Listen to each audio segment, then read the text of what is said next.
Istrinya tercinta Terus Khadijah bagaimana radhiyallahu hubungan anha dengan anak dan saya yang mengatakan kebetulan zamiluni kanker? Ini mau nanya.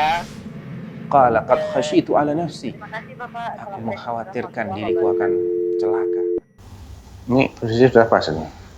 Assalamualaikum warahmatullahi wabarakatuh. Alhamdulillah hamdan katsiran thayyiban mubarakan fi kama yuhibbu rabbuna wa yarda. Pemirsa Fatwa TV, alhamdulillah kita dapat berjumpa kembali di program live interaktif meneladani akhlak Rasulullah sallallahu alaihi wasallam. Dan program ini dibimbing oleh Al Ustadz Dr. Sufyan Baswedan hafizahullah taala.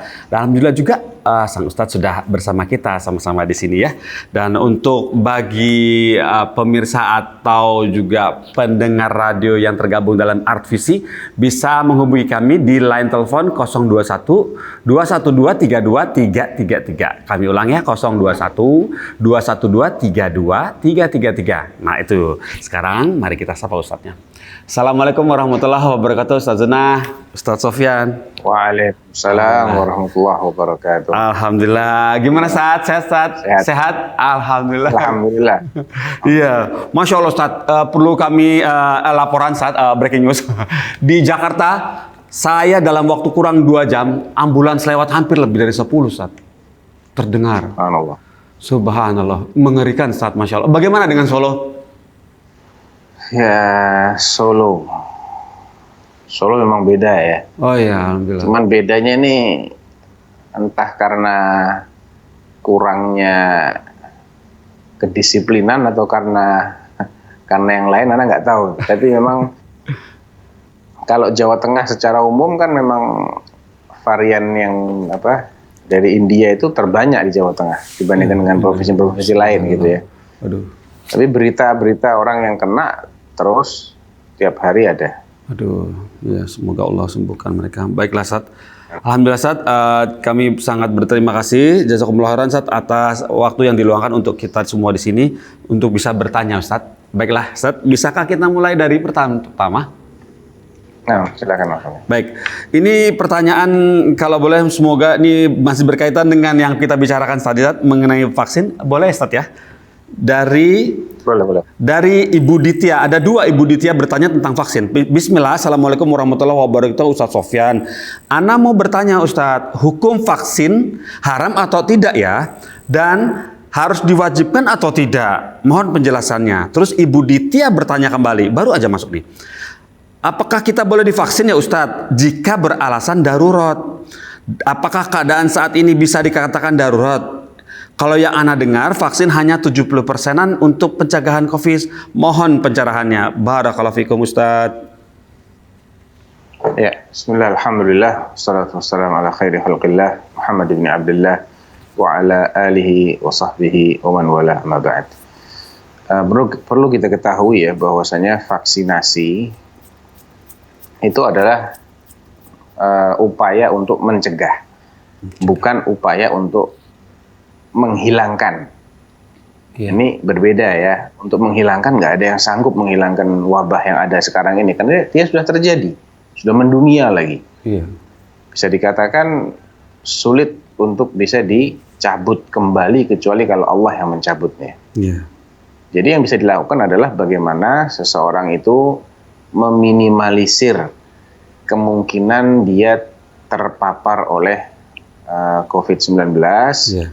Dan kalaupun dia terpapar, bagaimana supaya efeknya tidak berat. Iya. Itulah yang dituju yang ditarget oleh program vaksinasi. Iya. Bukan berarti vaksinasi itu pasti kebal, tidak. Dapat terpapar lagi, dapat. Namun diharapkan ketika dia terpapar lagi, maka gejalanya tidak berat. Iya. Kalau ditanya vaksin halal atau haram, sekarang vaksin corona itu kan sudah difatwakan, ya, Sinovac itu sudah difatwakan oleh MUI, itu boleh digunakan dalam kondisi-kondisi yang mendesak seperti ini. Ya. Jadi sudah tidak perlu lagi kita bertanya-tanya tentang hukumnya. Ya. Adapun apakah dia bisa berhasil atau tidak, ya namanya juga kita mengupayakan sebab. Tentunya hasil tidak ada yang bisa menjamin. Karena yang namanya upaya kita ini sifatnya adalah berkaitan juga dengan ketentuan Allah Subhanahu wa taala. Kalau Allah menentukan dia akan terpapar, ya dia tetap akan terpapar. Namun kalau tidak, alhamdulillah. Dan ini adalah bagian dari sebab yang diizinkan oleh syariat seseorang untuk menempuhnya. Iya. Apalagi kalau kita lihat bahwa ada sudut pandang lain dari kalangan sebagian ulama tentang bagaimana ketika vaksin itu bersinggungan dengan benda haram. Ini bersinggungan ya, bukan mengandung. Harap dibedakan antara sesuatu yang itu mengandung dengan yang bersinggungan. Iya. Yang saya tak ketahui, proses pembuatan vaksin menggunakan katalis yang itu sebagiannya dari barang yang haram. Tapi katalis itu apa sih? Katalis itu adalah zat yang membantu terjadinya reaksi. Namun dia sendiri tidak ikut bereaksi. Iya. Mengantar katalis aja. itu dia membantu terjadinya reaksi, mempercepat, tapi dia sendiri tidak ikut bereaksi. Ya. Gitu. Jadi ini yang namanya bersinggungan tadi. Beda dengan kalau itu mengandung, dia ada di dalam situ. Tentunya berbeda hukumnya. Iya. Sehingga yang kedua, yang bersinggungan ini lebih ringan secara hakikatnya daripada yang memang tercampur. Kalaupun itu tercampur dan memang secara ilmiah itu terbukti bermanfaat untuk mencegah, maka dalam kondisi darurat seperti ini itu menjadi boleh secara hukum syar'i. Ya. Masya Allah. Barakallahu fiikum Ustaz. Jadi tidak perlu diragukan lagi dalam kondisi darurat seperti ini ya Ustaz ya, tidak perlu dipertanyakan lagi ya. Sudah banyak sekali negara-negara dengan ulama-ulamanya yang menggalakkan vaksinasi sebagai sebab. Nah, tetap kita tawakalnya kepada Allah Subhanahu wa taala. Ya. Barakallahu fiikum Ustaz. Alhamdulillah ini sudah ada telepon masuk, coba kita sapa. Assalamualaikum Fatwa TV. Waalaikumsalam warahmatullahi wabarakatuh. Masya Allah, Ibu Rahma di Jakarta. Betul. Ya, silakan Ibu Rahma, ada yang ditanyakan? Ada tentang sholat di Rasulullah ini Ustaz. Silakan Ibu. Assalamualaikum Ustaz. Mudah-mudahan Waalaikumsalam warahmatullahi wabarakatuh. Saya ini masih ragu gitu loh Ustaz. Kalau mau sholat malam, sholatnya Rasulullah itu kan dibuka dengan sholat yang ringan gitu Ustaz ya. 2 rakaat dibuka dengan sholat yang ringan, baru nanti terus sholat tahajudnya tadi itu 11 sama yang ringan tadi gitu Ustaz. Terus saya kalau yang ringan itu tidak baca surat Ustaz, supaya membedakan gitu loh hitungannya biar mudah gitu Ustaz. Nanti yang rakaat yang kedua yang 3, 4, 5, 6 itu baru pakai surat gitu. Saya takut salah gitu Ustaz. Terus satu lagi Ustaz, saya mau tanya. Saya kan sebentar Bu. Jadi ya. yang ditanyakan itu apanya nih sekarang? Itu jumlahnya apakah sama itu termasuk itu atau tidak gitu ya? Iya, betul apa tidak gitu loh tadi yang tak jalani Dan tadi. kalau ibu tidak membaca surat itu bagaimana gitu ya? Satu lagi nih Ustaz, ini tadi saya kan sholat subuh ya. Saya lupa ndak qobliyah Ustaz. Terus dalam 1 rakaat tadi saya ingat, tapi saya tadi niat sholat ini kan niat sholat subuh ya. Jadi tak terus sholat subuh. Terus saya ndak qobliyah gitu. Itu gimana saya mau ininya lu mau nambahi qobliyahnya itu Ustaz. Apa tadi kalau ingat niatnya diganti niat qobliyah boleh apa enggak ya? Yang sholat wajib tadi gitu. Ya. Baik, sudah ya? Sudah. 3 pertanyaan dulu ya. Syukran, jazakallah khairan. Waalaikumsalam. Terima kasih atas teleponnya. Kayaknya dari Jawa Timur nih Bu Rahma ini. Mungkin Logatnya aslinya logat ya. Tapi di Jakarta posisinya ya. Di Jakarta posisinya. Oh, di Jakarta posisinya. Iya, posisinya di Jakarta beliau. Baik. Jadi terkait dengan apakah 11 rakaat itu termasuk 2 rakaat yang ringan, terus terang saya tidak tahu. Ataukah itu tidak dihitung 11 rakaat, saya nggak tahu. Yang kedua, ibu tidak membaca surat dalam 2 rakaat yang ringan itu, tidak ada masalah Bu. Toh itu kan hukumnya memang sunnah, tidak berpengaruh pada keabsahan sholat. Jadi kalau ibu nggak baca surat, nggak ada masalah. Terkait dengan mungkin yang perlu difahami ya, kalaulah Nabi SAW melakukan sholat malam sebanyak 11 rakaat, maka ada 2 sisi di sini. Kadang-kadang orang itu hanya melihat kepada jumlah rakaatnya saja. Dia tidak melihat kepada kualitas. Padahal sholatnya Rasulullah itu terdiri dari kuantitas dan kualitas. Jangan cuma lihat satu sisi, jumlah. Saya nggak mau lebih dari 11 rakaat. Ya bagus, tapi 11 rakaat Anda itu seperti apa? Gitu loh. Oleh karena itu sebetulnya jumlah rakaat ini bukanlah sesuatu yang paten, yang baku, yang nggak boleh dikurangi, nggak boleh ditambahin. Nggak sama sekali. Kalau Nabi melakukan rutin 11 rakaat, itu tidak berarti kalau kurang bermasalah, kalau lebih bermasalah. Tidak sama sekali. Jadi Aisyah radhiyallahu anha ketika ditanya tentang salatnya Rasulullah, salat malamnya Rasulullah, beliau menjelaskan, "Shalla arba'an, fala tas'al an tulihinna wa husnihinna." Beliau salat 4 rakaat. Jangan ditanya betapa panjang dan indahnya. Ini kualitasnya yang dibahas nih. Panjang dan khusyuknya salat Rasulullah itu. Tsumma shalla arba'an, fala tas'al an husnihinna wa tulihinna. Kemudian salat 4 rakaat lagi. Jangan ditanya betapa panjang dan khusyuknya. Tsumma shalla thalathan. Kemudian beliau salat 3 rakaat. Jadi ada kualitas. Kalau seseorang memiliki waktu 1 jam misalnya, apakah dia harus sholat sebanyak 11 rakaat? Tidak harus. Boleh dia sholat 1 rakaat. 1 jam 1 rakaat, bagus. Bagus.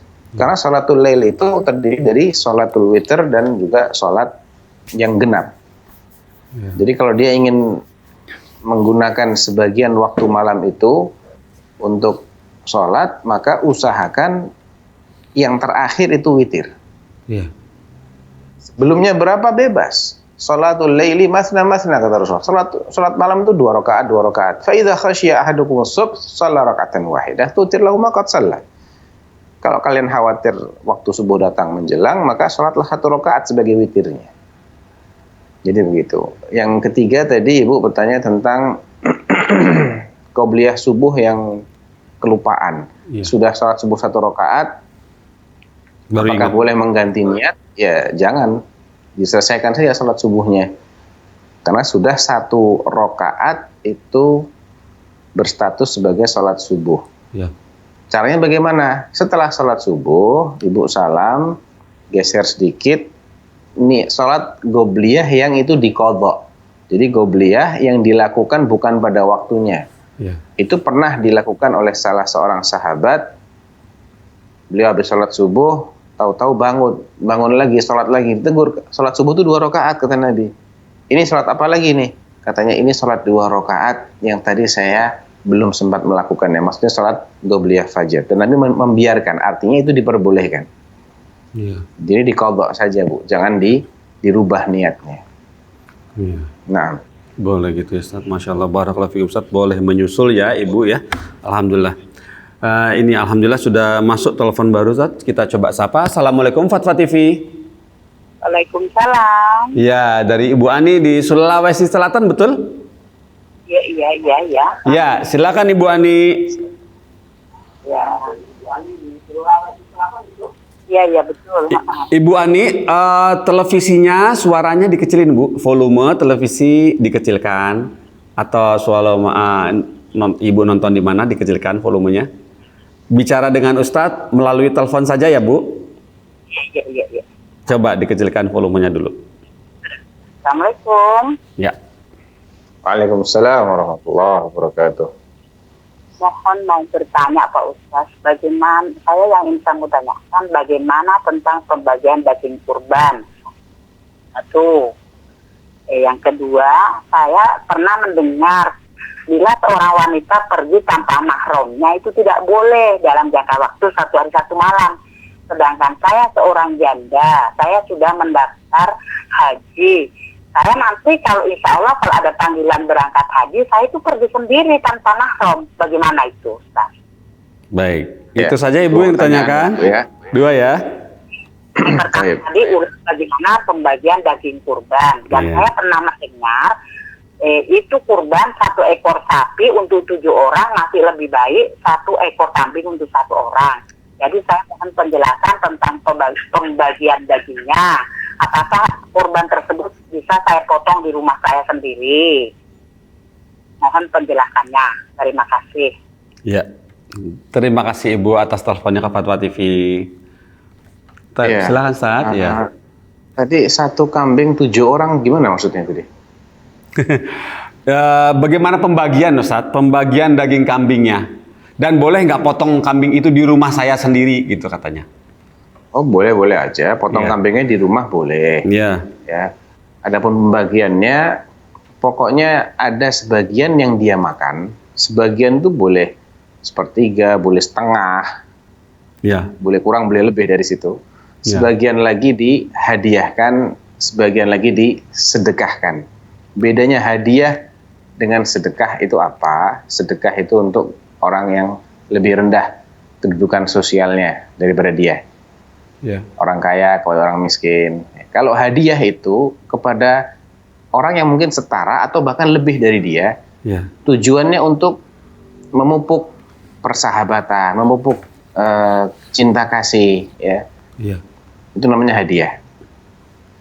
Baik. Walaupun dia tidak miskin yang kita beri ini, Iya. tujuan kita adalah untuk merekatkan hubungan gitu ya, relasinya semakin kuat. Itu namanya hadiah. Iya.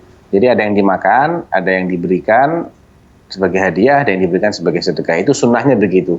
Jumlahnya berapa? Bebas, nggak ada ketentuan harus sepertiga, enggak harus. Oh, Masya Allah. Gitu ya. Kalau di rumah boleh, yang penting penyembelihannya secara syar'i, ya. Baik. Nah, Yang kedua, kemudian terkait dengan safar haji. tanpa mahram, Iya. untuk haji dalam madhab Syafi'i, kalau hajinya adalah haji perdana, artinya dia belum pernah naik haji sebelumnya, maka wanita ini mendapat pengecualian, ya. Pengecualian dari larangan safar tanpa mahram. Kenapa begitu? Karena Imam Asy-Syafi'i rahimahullah berdalil dengan hadis yang diriwayatkan oleh Imam Muslim, la tamna'u ima Allah masajidallah. Jangan kalian larang para wanita ini untuk pergi ke masjid. Kalau perempuan itu nggak boleh haji karena nggak ada mahram, konsekuensinya berarti dia dilarang untuk pergi mendatangi masjid yang paling agung, yaitu Masjidil Haram. oh, Masya Allah. Nah, beliau berangkat dari sini, beliau membolehkan haji, apalagi haji perdana, haji wanita tanpa mahram, sedangkan itu adalah haji perdananya dia. Iya. Dan kita juga menemukan ada beberapa dalil ya, di antaranya hadis riwayat Bukhari tentang hajinya istri-istri Nabi sepeninggal Rasulullah Sallallahu Alaihi Wasallam. Dan tentunya istri-istri Nabi ini sudah pernah haji saat beliau masih hidup, haji wada. Iya. Artinya kalau Nabi sudah meninggal, berarti jatuhnya ini haji sunnah. Haji sunnah. Iya. Dan dalam riwayat Al-Baihaqi yang sahih disebutkan bahwa tidak ada seorang pun yang mendekati mereka, mendekati istri-istri Nabi ini selama dalam perjalanan. Iya. Dan ini ada semacam isyarat ya, walaupun tidak gamblang, tapi ada isyarat bahwa mungkin sebagian dari istri-istri Nabi ini tidak ada mahramnya ketika haji. Namun mereka ini berangkat dalam rombongan yang itu isinya orang-orang yang baik, ada pengawalnya. Bahkan Sayyidina Umar yang menjadi Amirul Mukminin ketika itu menugaskan Utsman bin Affan dan Abdurrahman bin Auf untuk mengawal istri-istri Rasulullah SAW. Jadi dari sini sebagian ulama, dan ini cukup kuat ya, pendapat yang cukup kuat mengatakan kalau mereka ini berangkat tidak ada mahram, namun mereka berada dalam rombongan yang thiqah, rombongan orang-orang yang baik yang bisa menjaga mereka, maka tidak mengapa.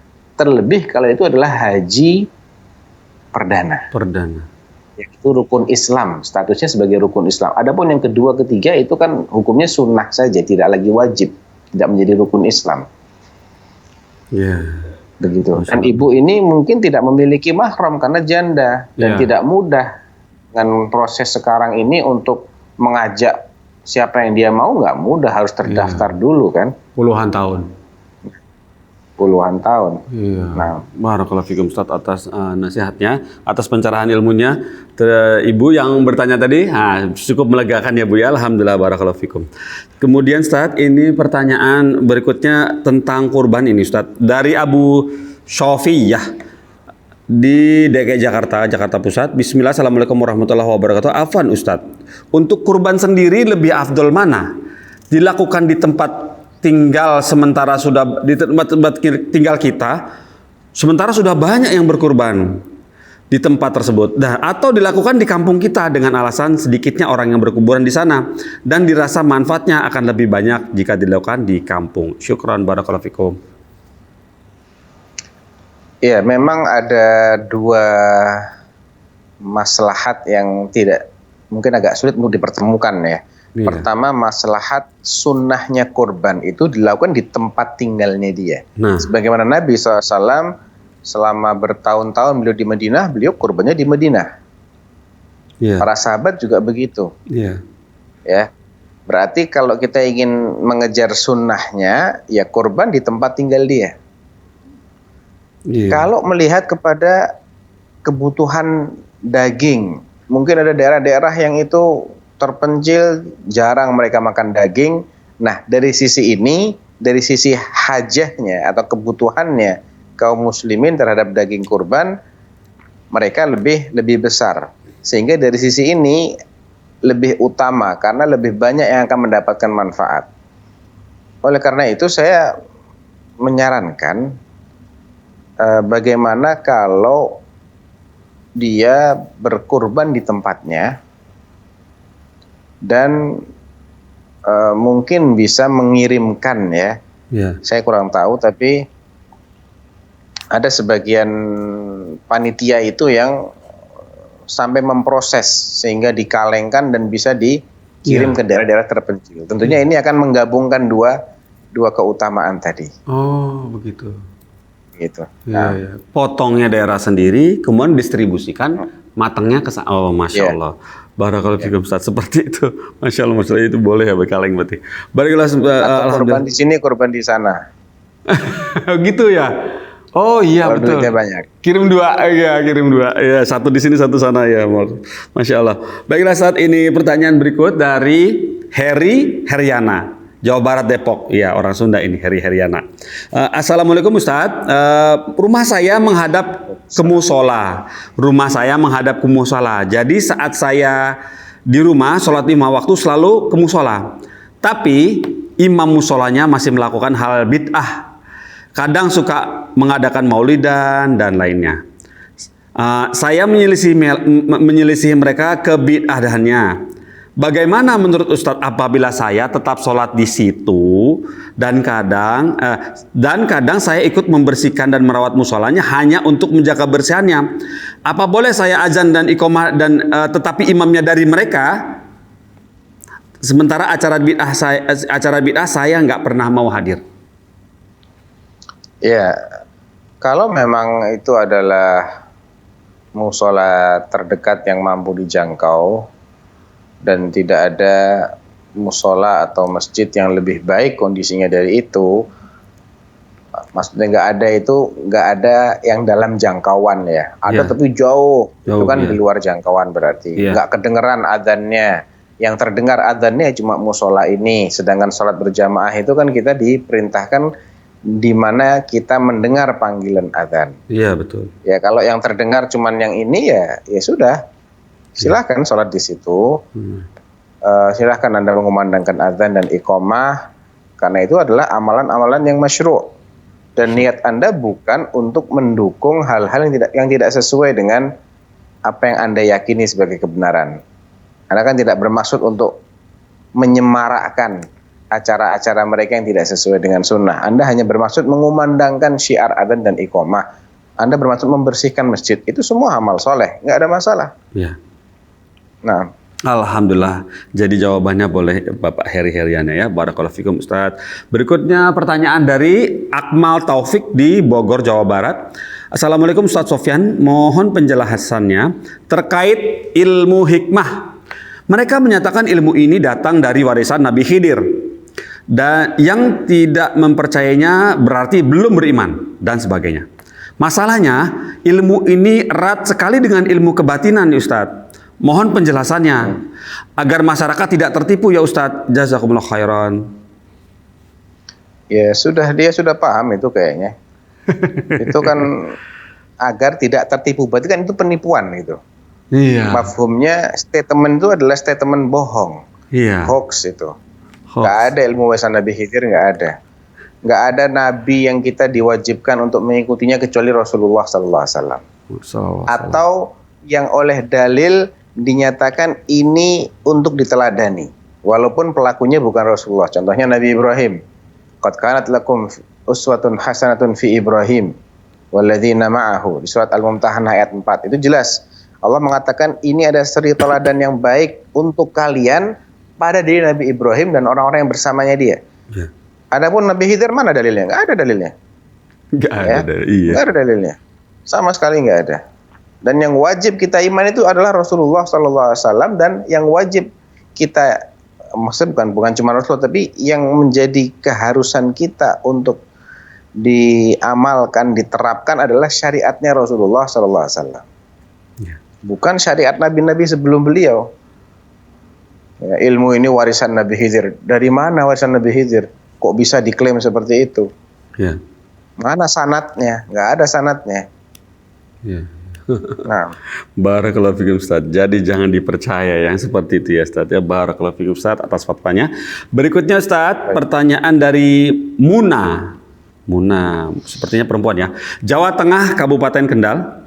Assalamualaikum warahmatullahi wabarakatuh, Ustaz Sofyan. Semoga kita semua dalam lindungan Allah Subhanahu wa taala. Langsung dari pertanyaannya Pak Ustadz, saya seorang wanita yang sudah menikah.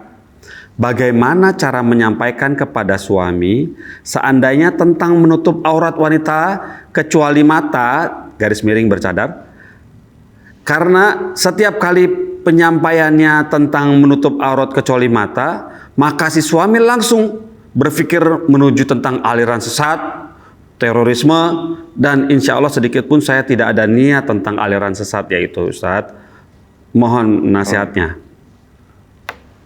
Iya, ini nampaknya suaminya sangat awam terhadap ajaran Islam ya. Iya. Dan dia lebih percaya kepada media massa yang orang-orang yang nggak jelas, dan tentunya mereka punya maksud untuk memframing seperti itu. Iya. Ya kalau bagaimana cara memberitahunya agak susah ya, karena kan itu berkaitan dengan seberapa kuat syubhat yang sudah masuk bercokol di kepalanya dia itu, di kepala suaminya itu. Iya. Tapi mungkin dengan dialog logika aja bisa dijelaskan mungkin seperti ini. Sekarang siapa yang mengatakan bahwa bercadar itu identik dengan radikalisme? Nah, dan tidak bercadar berarti tidak radikal. Kan mafhumnya begitu. Iya. Betul nggak? Kesimpulan terbalik yang kita bisa tangkap ketika orang bercadar dikaitkan dengan radikalisme, berarti kalau tidak bercadar pasti nggak radikal, kan gitu? Iya. Nah, sekarang radikalisme itu pemikiran atau pakaian? Nah, radikalisme itu adanya di otak dia atau di badan dia? Iya. Coba lah dipikir dengan logis gitu loh. Iya. Yang namanya radikalisme, kata-kata radikalisme, isme itu kan aliran pemikiran artinya. Iya. Komunisme, Marxisme, iya. Radikalisme. Itu kan artinya pemikiran yang radikal.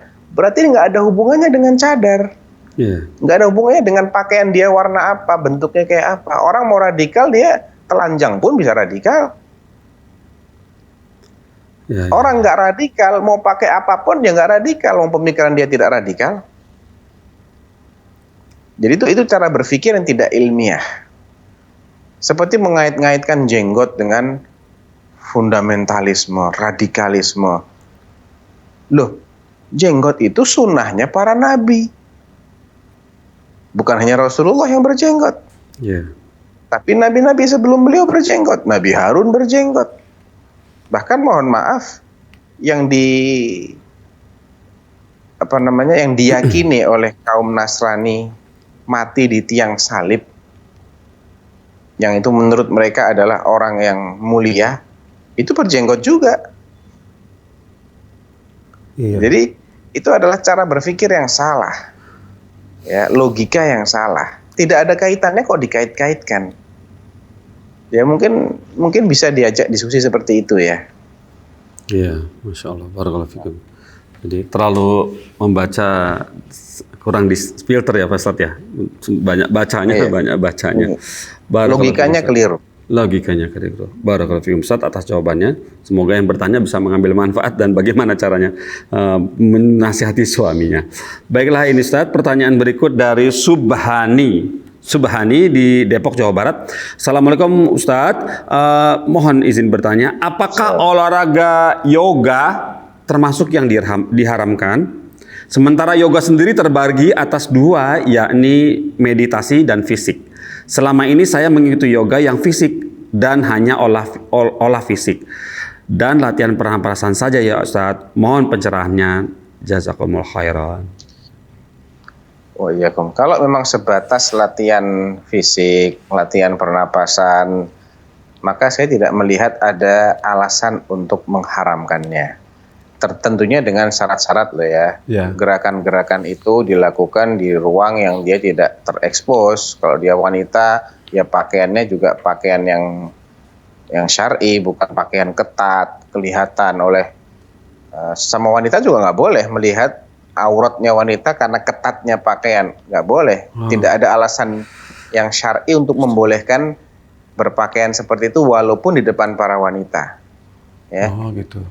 Jadi dengan syarat-syarat itu ya, saya tidak bahas itunya. Saya cuma bahas gerakan-gerakan yoganya itu, pernapasannya. Kalau memang cuma gerakan fisik yang memang itu ada manfaatnya untuk kesehatan, tidak ada masalah. Tapi kalau meditasinya jangan. Itu bukan ajaran Islam. Mau cari ketenangan kok meditasi. Tenang tuh dengan zikrullah. Ala bi dzikrillah tatma'innul qulub, bukan dengan diam, mata terpejam gini, bukan. Itu bukan ajaran Islam. Nah. Ya, barakallahu fikum Ustaz ya. Jadi intinya harus berhati-hati ya Ustaz ya. Barakallahu fikum Ustaz. Ini kemudian pertanyaan dari Ferry Supriyanto, Jawa Barat, Bogor. Bismillah, assalamualaikum warahmatullahi wabarakatuh. Ustaz Sofyan, saya ada pertanyaan bagaimana hukum sumur air sumur bor yang kejatuhan tikus dan menjadi bangkai setelah beberapa hari oleh pemilik kontrakan, sudah diberi obat yang membuat hilang bau bangkainya dan rasanya.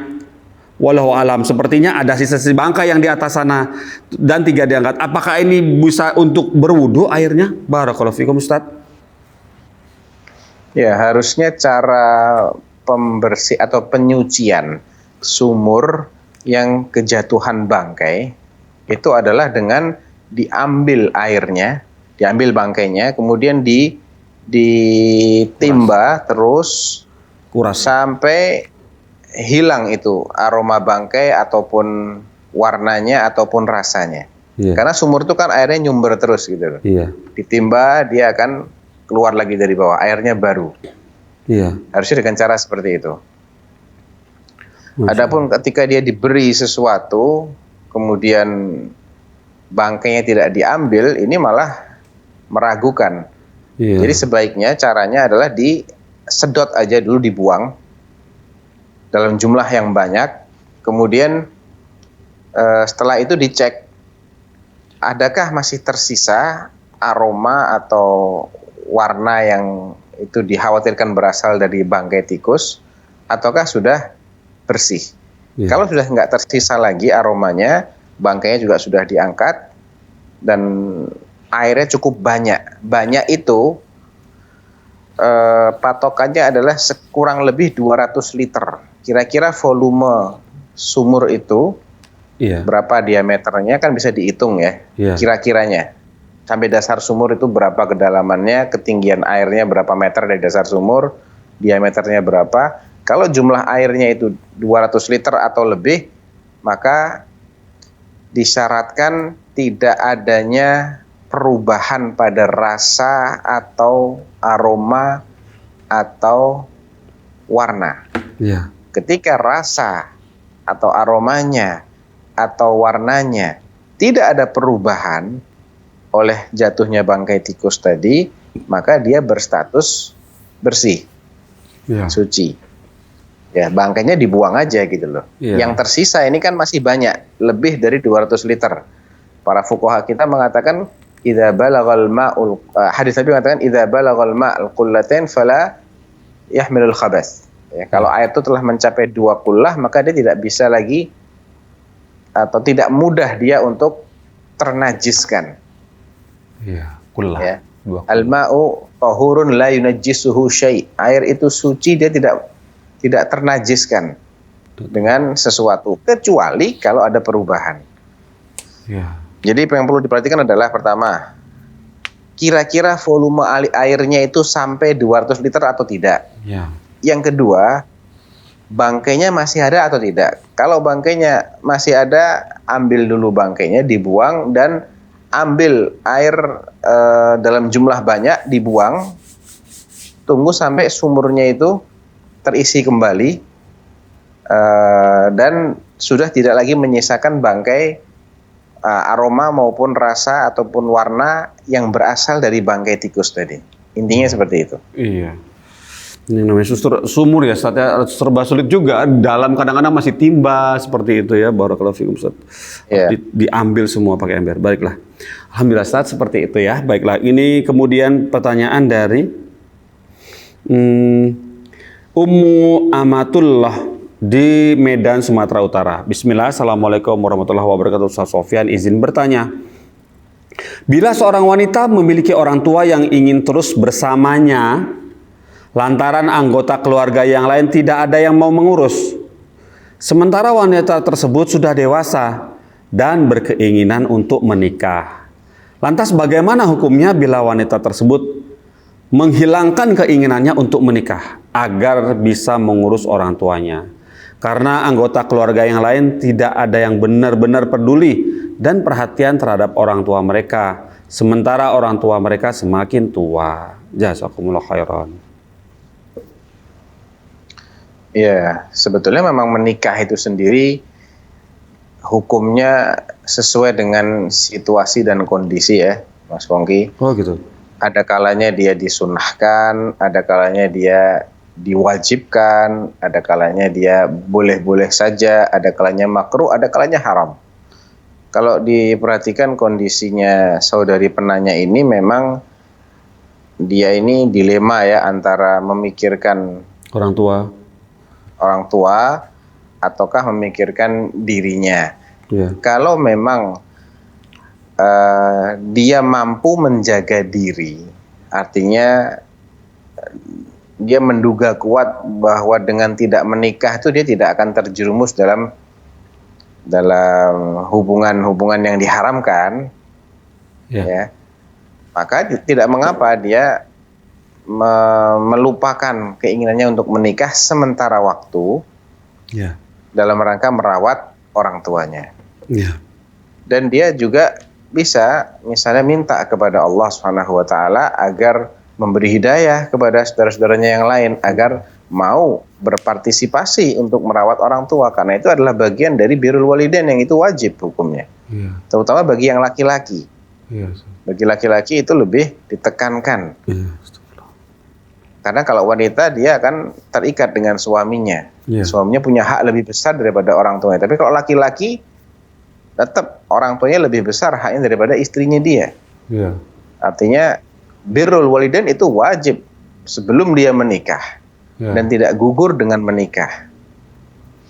Oleh karena itu saya sarankan dia tetap berdoa kepada Allah untuk memberi kesadaran kepada saudara-saudaranya yang lain, dan juga memberi kesadaran kepada orang tuanya sendiri agar mau bertawakal kepada Allah dan tidak mengorbankan, ya, mungkin tanda kutip nih ya, mengorbankan masa depan anaknya hanya karena dia ingin tetap bersama anak. Ya, itu kan juga kalau itu dibenarkan secara mutlak,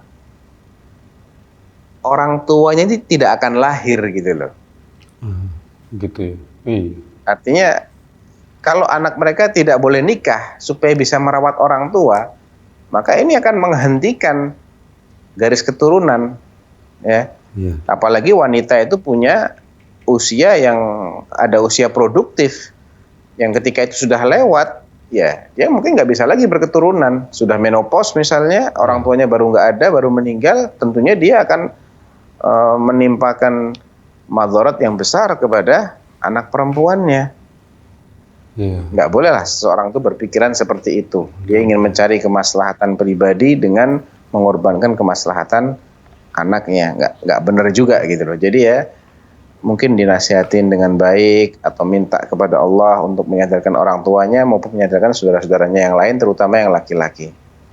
Namun seandainya dia memilih untuk tidak menikah dan dia mampu menjaga diri, itu juga tidak ada masalah. Secara syar'i itu tidak dipermasalahkan, insya Allah. Ya, Masya Allah, barakallahu fikum atas nasihatnya Ustadz.